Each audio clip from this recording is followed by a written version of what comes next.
Now we'll continue on the mechanism of a reaction, and we'll discuss slightly different topic right now, which is processes on solid surface.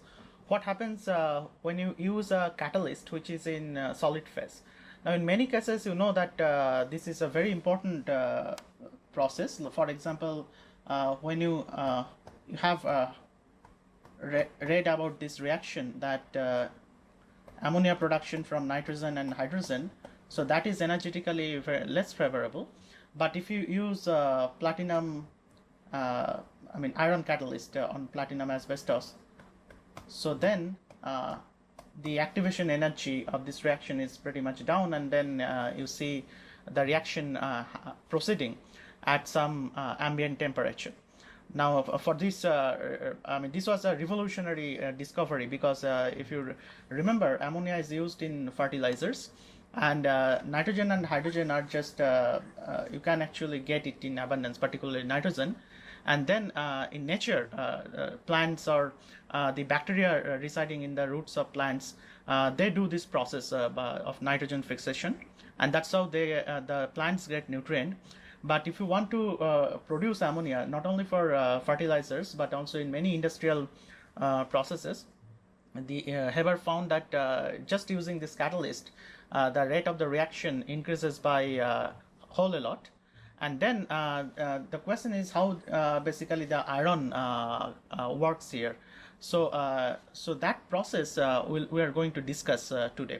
So we're going to basically develop a model that will describe the mechanism of this, not only this reaction, any surface reaction, and particularly will give you an example of surface catalysis. This is an example of surface catalysis, by the way. So they are actually use iron particles, and once you suppose you can actually do it on an iron surface where so this reaction is slow. The reason is this nitrogen-nitrogen bond is very difficult to break. And what happens on iron surface, these bonds can be easily broken, and you get free nitrogen atom adsorbed on the surface, and also you have free hydrogen atoms adsorbed on this surface, and then these hydrogen atoms and these nitrogen atoms react together to give you ammonia, and the process happens on the surface, iron surface itself. And once the ammonia forms on this surface, it comes out of the surface, and that's how the reaction happens. So iron actually acts as a catalyst. And one more point I want to emphasize here. So usually you do not use a plate of metal or piece of metal. The reason is, if you use, you can ask this question that if you take a piece of metal and then break it into many small pieces in the size of, say, some few tens to few hundreds of nanometers or slightly more, then you can easily show that the volume is fixed, but the surface will actually, the total surface area will increase, or you can say the surface to volume ratio will also increase. Since these are all surface processes, if you can actually use, say, 1 gram metal in this form versus 1 gram metal in this nanoparticle form, you will see that there's a huge enhancement in surface moment you break the piece of metal into small particles. That's why people use small, they use actually metallic powder or something like that, so that the surface area is increased. Now the process of a gas which attaches on the surface, this process is known as adsorption. Now it has a meaning why we are calling it adsorption, because you have a surface and the molecules are sitting on the surface. That's it. They are not penetrating the surface. If it penetrates a surface and goes inside means it goes into the bulk medium, then this process is known as absorption, and you already know that. We are talking about adsorption. Now the question is, why adsorption is will occur? So it must be energetically favorable. So then you can ask this question, okay, fine, can we have energy diagram? In this case it's a potential energy diagram describing this process of adsorption. So what I'm plotting here is basically energy, or the potential energy, And suppose this is the zero of energy. Now zero of energy is arbitrary. By zero of energy, I'm saying that this x-axis is the distance from the surface, for example. And when I'm saying that it is the molecule which will get adsorbed is far away from the surface, so it has no interaction with the surface. So that point I'm talking at to be zero of potential. Now suppose we are bringing the molecule towards the surface, meaning we are just moving in this direction, and then what will happen is that as it is brought closer, then the molecule there will be an attractive interaction, and that's why the molecule will get attached to the surface, and this will be the nature of the potential. So you see that at some point, at some specific distance from the surface, the potential energy is minimum. And then what happens that again, if you want to bring the molecule, suppose this is the molecule and this is the surface, and if you want to bring it more closer together, then the electrons on the molecules and the surface electrons on the surface, they start repelling each other, and then actually you will have a repulsive force. So there will be a best position or best equilibrium position where the energy will be minimized. Now this process where just suppose I am starting with a molecule which I'm calling as, say, AB molecule. So there is a bond between A and B. Suppose A and B are atoms, or they may be a fragment of a molecule, and this state is AB plus surface. It is basically AB and surfaces are far apart. Now when I reach here, so here AB is basically stuck on the surface. So this AB is stuck on the surface. So that is basically known as, it's physically stuck. There is no chemical change in this process. So that's why we call this as physisorption. It is an adsorption, but it is a physical adsorption. Now you can think of a process just like I told that when nitrogen get adsorbed on iron surface, the N triple bond N breaks. So then you get the nitrogen atoms. So that is actually causing a dissociation. So that is a chemical process. Now you can think that I can also have a chemical process where the molecules get dissociated. So we'll have a similar curve. Now that curve will look like something like this. I'll just discuss in a minute why I'm drawing this curve like this. Let me just remove this.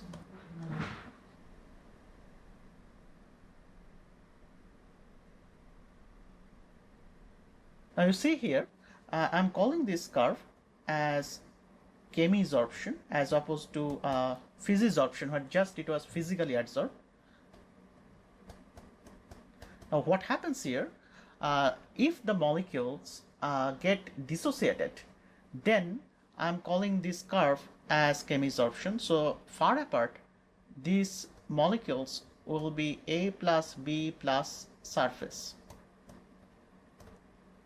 So look at the very intricate difference between the physisorption thing. When the molecule is far apart, it is a molecule AB, but the AB bond has not been broken and there is no interaction between the surface. And what I'm showing here, the chemisorption state, it is basically the molecules is dissociated, the AB bond has broken, and there is a surface, but there is no interaction between the atoms and the surface. So when that process happens, that interaction should be much stronger than this interaction.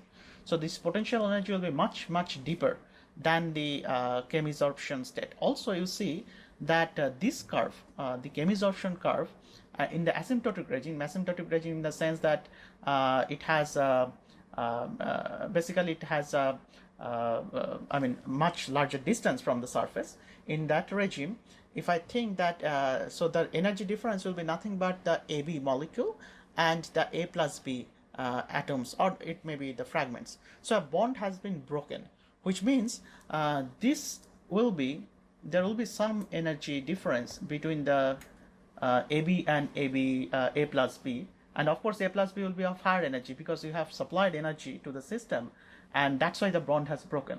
Or in the other way, other sense, if the bond is formed from A plus B to AB, then you will release some energy. So AB is always stabilized. That's why this curve lies at the bottom.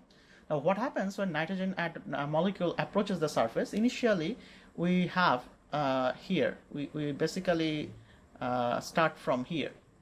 And then, so initial step is physisorption. Always, actually, there is a physisorption that actually precedes or that happens before chemisorption. And then what happens, you cross this little barrier that is shown here, and you come to the chemisorped state. So this chemisorped state is nothing but A and B stuck on a surface. So as soon as it is chemisorbed, it is dissociated. So this is why sometimes we call it as dissociative chemisorption. So it's physisorption does not dissociate. It's just a physical attachment. It's a weak attachment. But chemisorption is a strong attachment where basically the metal is now forming a bond with the. So what is happening here? So I had an AB bond, and then you can draw it like this.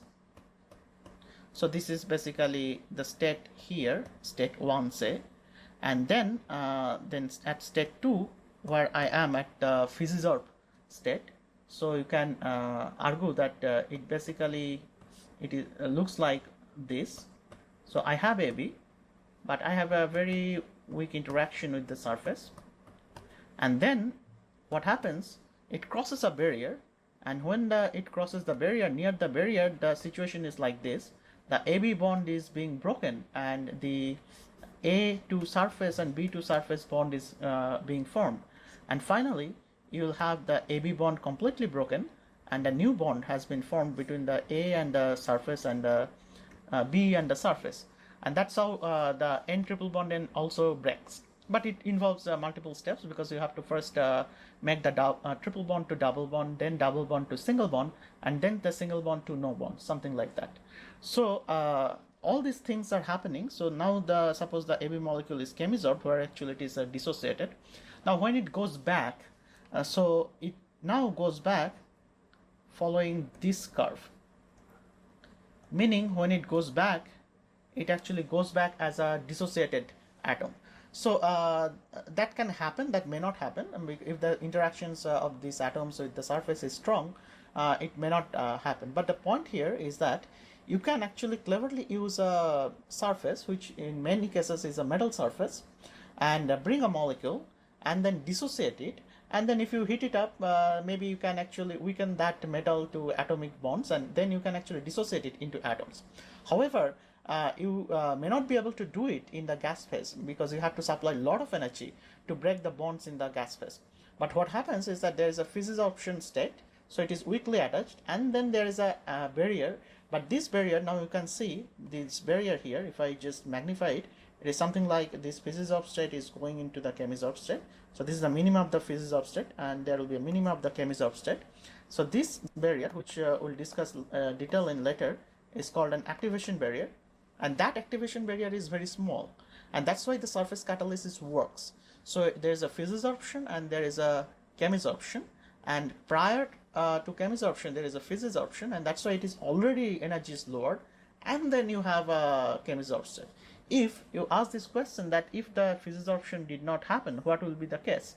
So the chemisorb state is something like this, and then there is suppose no physisorption, which means actually now the molecule starts from here in the asymptotic limit. Now it has to somehow come and cross this barrier, which is this. So it has to proceed through a path which is something like this, and then only it can do the chemisorb, then it can only dissociate. So now you see that there is a huge difference between physisorption followed by chemisorption and only dissociation by chemisorption. So that's why surface catalysis, that's the inherent way of thinking, intuitive way of thinking, why surface catalysis works. It only works by lowering the height of the barrier, and that is connected to the rate constant through Arrhenius equation that we'll be studying later. Now the question is, how will you model, develop a kinetic model to describe the mechanism of such processes? And the mechanism is very simple, and this mechanism was put forward by Erwin Langmuir. an American physical chemist who did a lot of work on surface science. So what Larmos said is that suppose you have a gas which is A, and then you have a surface which is solid, and then there's a first equilibrium between the gas adsorbed on the solid. So this is now as if it is a solid state. So the gas A is attached to the solid, and then the forward rate we call it as a rate of absorption, and the reverse rate we call it as a rate of desorption. So D stands for desorption. It is opposite to adsorption. A is adsorption. Now there is a first equilibrium between them, and the question is how do you quantify this equilibrium.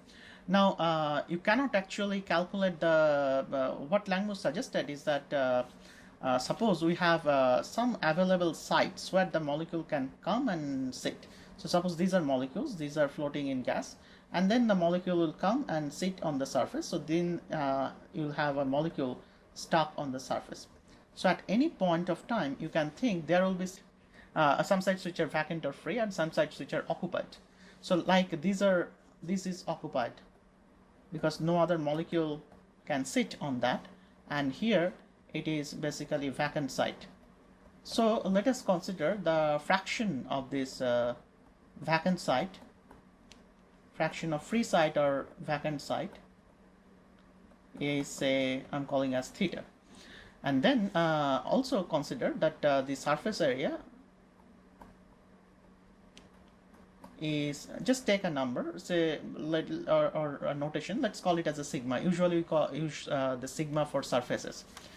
Now what Langmuir said, the rate of adsorption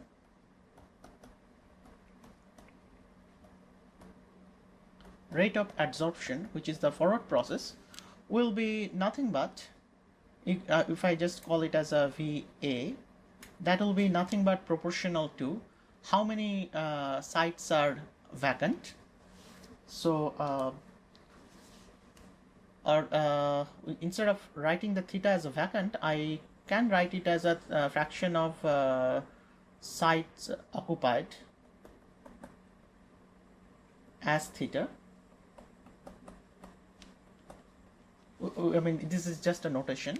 So then the adsorption will be dependent on what fraction is available. So that fraction, since this is a fraction, it will be 1 minus theta. So that fraction is basically available. It will also, that fraction times the area will be the number of available sites, because we are using a fractional notation, and times it will also depend on the concentration of A, because you have more number of gas molecules here, of course the rate of adsorption will be more. It is as simple as that, and you'll have a rate constant associated with it. It is the forward rate constant. Similarly, the rate of desorption will also be equal to something like, it will be now dependent on theta, because theta is the rate of occupied sites, how many sites are occupied, into sigma, but it don't depend on the pressure of or concentration of the gas, because it doesn't matter, because it is just adsorbed on the surface and it is just going into the gas phase. But however, if you have more number of molecules in the gas, then there is a chance to go sit on the surface. But if it is already on the surface, so then it's a spontaneous process which is basically going into the bulk phase or the gas phase. So, and then associated here we also have a desorption rate, and at equilibrium at a fixed temperature, so the rate of adsorption and desorption will be same, and we can just equate these two equations, and you can see that the sigma thing gets cancelled. So you can readily solve it, and you can show it that I'll get 1 by theta is 1 plus, I'm just skipping this for the time being, some equilibrium constant, which I'm calling is at as K equilibrium. So you'll get a ratio of K adsorption by K desorption, that you can write it as that ratio as a equilibrium constant times the concentration of A, but usually do not use concentration because it's a gas to solid surface adsorption. So instead of concentration, you write it in terms of the partial pressure or pressure. So if there are multiple species, then there will be partial pressure, otherwise it will be just pressure. So you just write it as a same equilibrium constant. It won't be the same equilibrium constant, because moment I write it in terms of pressure, then there will be other factors, like I have to divide by P0, the standard pressure, and convert the concentration into pressure. So then there will be some factor multiplied by the equilibrium constant, but that will also be another equilibrium constant. That I'm writing it as B, and then pressure of A. Now we can also write what is the value of theta. Now theta, you can just rearrange it. You will see that it will be B into PA divided by 1 plus B into PA. Now if you want to plot it, the adsorption, this is known as adsorption isotherm, because we said that we are doing this experiment at constant temperature.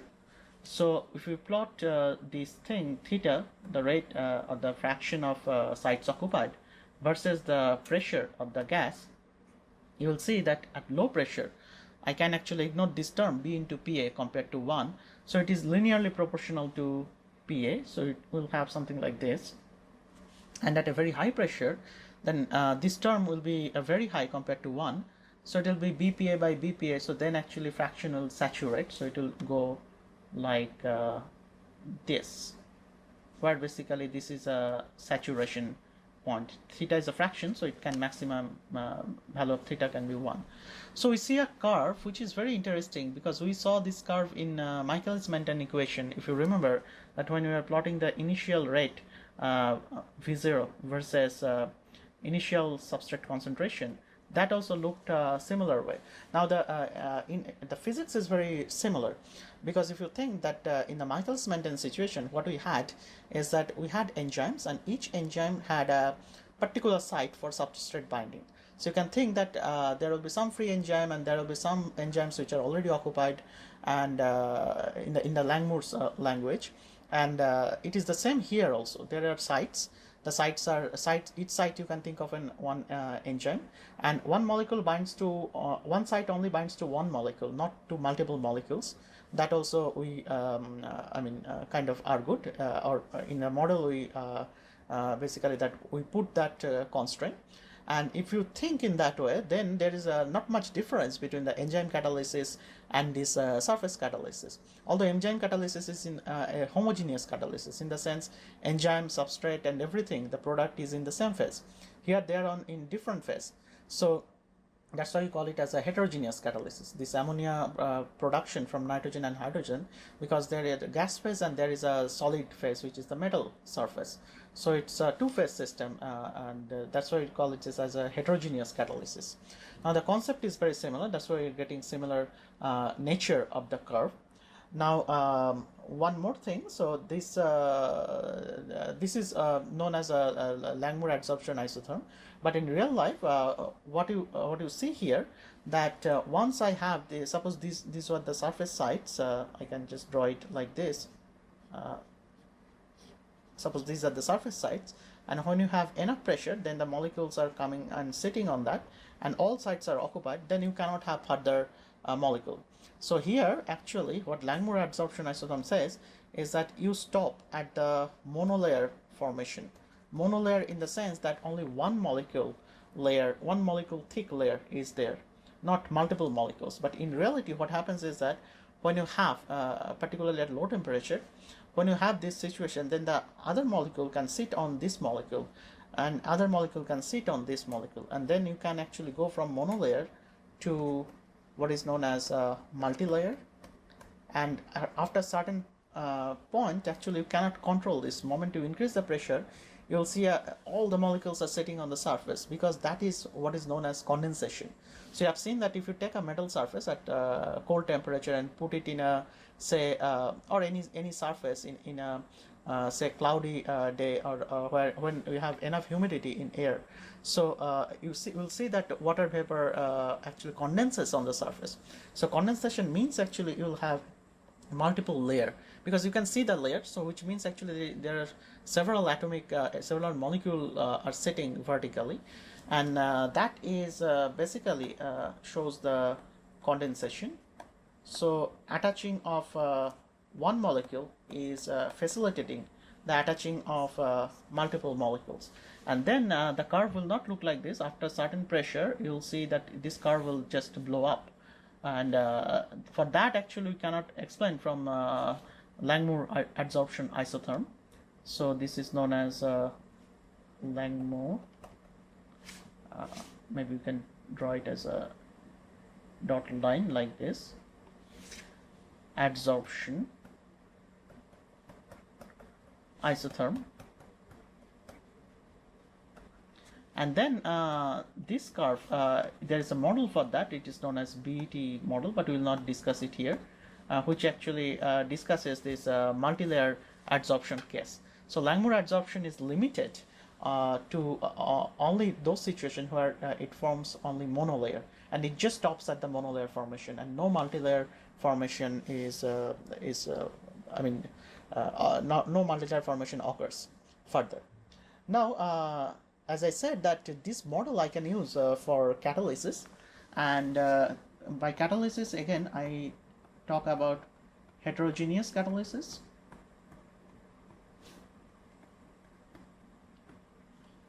Now, instead of the nitrogen and hydrogen reaction producing ammonia, we'll talk about some interesting reaction where carbon dioxide, carbon monoxide, and oxygen both are gas, and in presence of a surface they form carbon dioxide.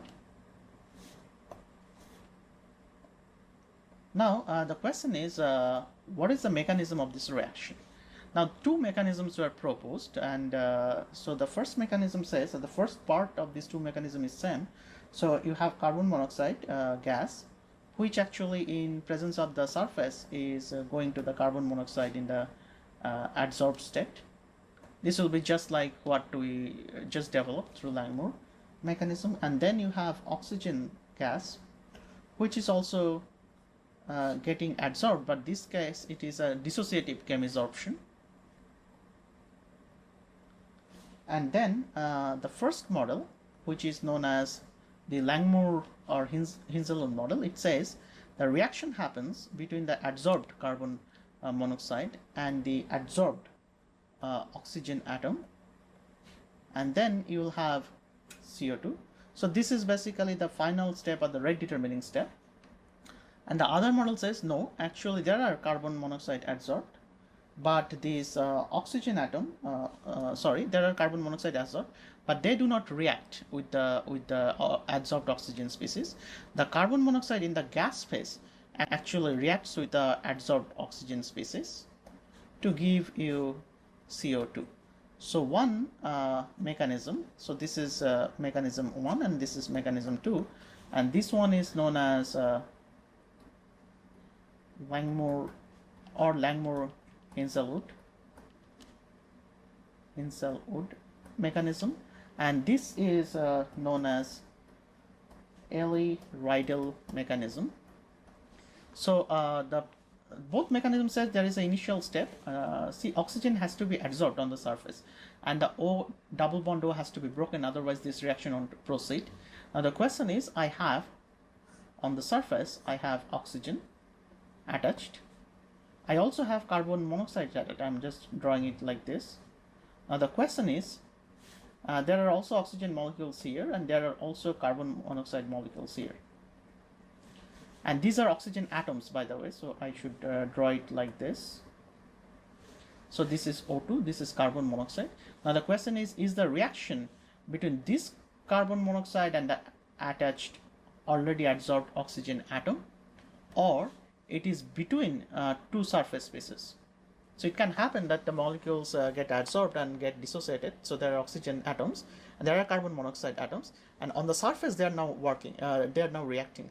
So it's a collision on a surface, which means it's a two-dimensional collision. So you can actually model it by in a very interesting way using two-dimensional distribution of Maxwell-Boltzmann distribution, but we'll not discuss it right now, because we'll discuss it at the very end, how to use Maxwell-Boltzmann distribution to discuss the reaction rates or get an expression for the rate of the reaction. Now the first model we'll try to solve, and you see that it is very easy to solve, because I'll give you a hint how to solve it. So you have to have basically the two sites here. So you can say that there are one type of site where carbon monoxide is attaching, or suppose that there are these sites are same, but you say that this is basically the fraction of sites, fraction of surface sites basically, which are occupied by carbon monoxide. And then you can also say that okay, there are also fraction of oxygen which are of sites occupied by O atoms. And so the fractions which are fractions of sites unoccupied will be nothing but 1 minus theta CO minus theta O. So that is very important here. So you have same type of site, and both model, when you develop it, you have to consider this. Now it is very easy. So you just calculate what are the or your rate of the reaction here will be nothing but for the first mechanism. For mechanism 1, the rate of the reaction will be nothing but K3 into CO adsorbed. You may write it like this, CO ADS times you have oxygen atom adsorbed. Now you have to find these two numbers from the reaction from the first two equilibrium, and this is as simple as that. And we have already described it, how to do it. So we can quickly do it. So it is basically K3. Now if you go back, you will see that here what you are seeing here is that theta is basically we need the pressure actually. So so again, rate of forward reaction and rate of reverse reaction will be same. And for the first equilibrium, you can write it that the rate of adsorption, which is 1 minus theta CO minus theta O times carbon monoxide in gas, that's concentration, will be equal to the rate of desorption. Now desorption means actually it is only theta CO, and then there will be some rate constants. So it is K1. I'm calling this as step 1, say. This is step 2. This is step 3. This is also step 3. So step 3 differs for these two mechanisms. I'm calling this as K1. This is as K minus 1. This is K2. This is as K minus 2. So this will be K minus 1 then.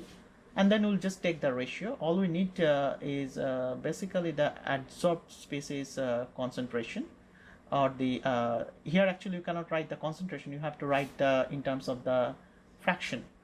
Just remember that, because it is the CO adsorbed will be nothing but proportional to theta CO. So that is equivalent to saying the CO adsorbed. And similarly for oxygen, you can write it, it's a dissociative oxygen. So remember that that forward rate will be nothing but K2 into 1 minus theta CO minus theta O into O2. And the reverse rate, now you have in the stoichiometry it is 2O. So it will be if you ask this question just from your kinetics knowledge, so it will be just whatever is there, oxygen theta for oxygen, that will be squared, because it's 2 factor is there. So we'll have basically K minus 2 into theta O, and that will be basically squared. And then you can actually solve it for this thing and this thing. So all you can actually easily see it. So if I just bring it here and call it as equilibrium constant, that theta oxygen, that part will involve actually a square root. So ultimately if you solve it, so you will get very interesting equations. I'm just writing the final solution. For the mechanism 1, you will get the rate of the reaction, which is K3 into CO adsorbed into O adsorbed.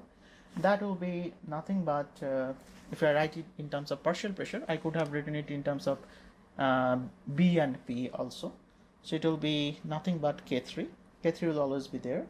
And I'll have BCO and pressure of carbon monoxide multiplied by BO2 and pressure of O2 to the power half. Because you can see that when I solve for theta O, on the left hand side, all these things has to be, I have to take the square root. That's why the square root is coming.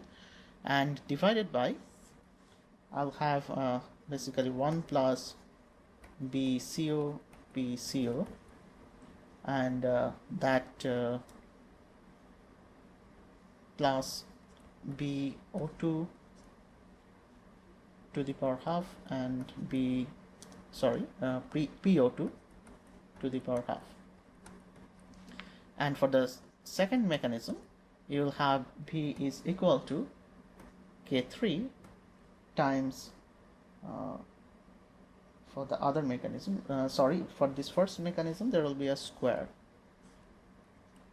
Yeah, you can actually work it out, and it will be K3 into BCO and BO2, or maybe you can write the pressure term together, PCO and BO2 PO2. This will be always half, divided by, I'll have 1 plus BO2 to the power half PO2 to the power half, and plus BCO and PCO. So we'll see that we saw that there is a square term in the denominator. So if we plot it now, that how the theta versus P follows, if it follows the mechanism 1, then you just think about it at a low pressure.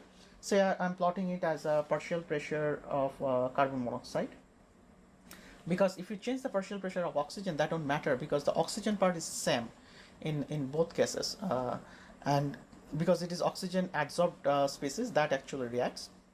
But for carbon monoxide perspective, it is very different whether it is carbon monoxide adsorbed or whether it is the carbon monoxide which is in the gas phase. Now the question is, if I do that, then I'll see PCO, and then if you ask this question, what is the rate of the reaction or the fraction, or we can actually plot the rate of the reaction here.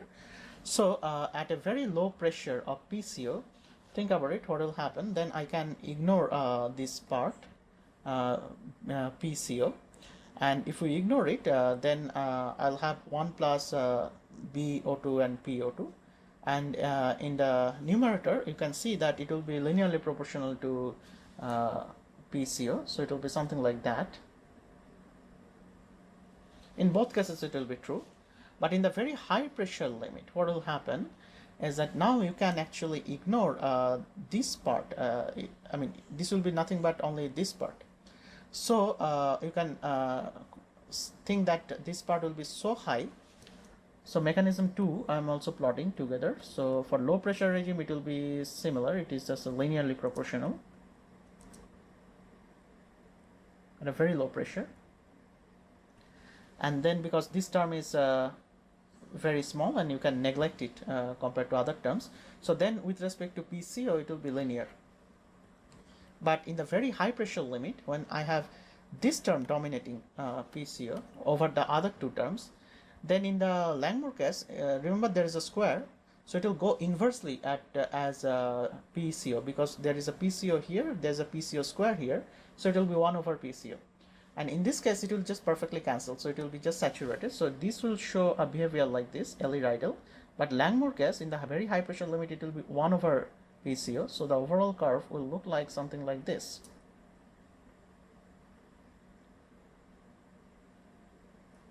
So you will see that these two mechanisms actually predict very two different behavior of the reaction rate versus the partial pressure of one component, which is the carbon monoxide. And then experimentally it was found that it actually follows this curve, which means this mechanism which Langmuir and Hinshelwood proposed is the correct mechanism and not the other mechanism which Ellie and Rydell proposed. But Ellie and Rydell mechanism holds for other reactions, not for this particular reaction, carbon monoxide and oxygen. So the reaction proceeds via between in the rate determining step. It actually the step actually involves collisions or reactions between two adsorbed species. It is adsorbed oxygen with adsorbed carbon monoxide, whereas the Ellie Rydell said that it happens between one adsorbed species, which is carbon oxygen atom, and the other species is in the gas phase. You can have a carbon monoxide adsorbed, but that doesn't react with oxygen according to Ellie Rydell mechanism. The carbon monoxide in the gas actually comes and hits the oxygen atom adsorbed, and then it forms carbon dioxide. So in this particular example, it follows the Langmuir-Hinshelwood mechanism. So we'll stop our discussion on the mechanism of reaction here. So this part is slightly different than the earlier parts in the sense that it is a heterogeneous thing that we discussed, and it involves a surface. Just like we had a small discussion on surface chemistry after chapter at the end of as a part of the lecture or module 9, where we discussed first the application of thermodynamics. One was equilibrium electrochemistry, and the part 2 was basically the surface chemistry. In that same way, we just kept the surface chemistry towards the end, so that it is slightly different from the others, because usually we talk about everything as a bulk phase, and all the reaction kinetics or the thermodynamics we mostly have discussed for the bulk phase. And this is one unique example how surface catalysis helps and surface catalysis works. Nevertheless, surface catalysis is very, very important, particularly this heterogeneous catalysis. And for heterogeneous catalysis, we all survive, because if the ammonia production was not demonstrated by Haber, we would have died by now because of crisis of food, because ammonia is a very, very important constituent for fertilizers. All right, so we'll just conclude our discussion on the mechanism here, and next we'll start the reaction dynamics. Thank you.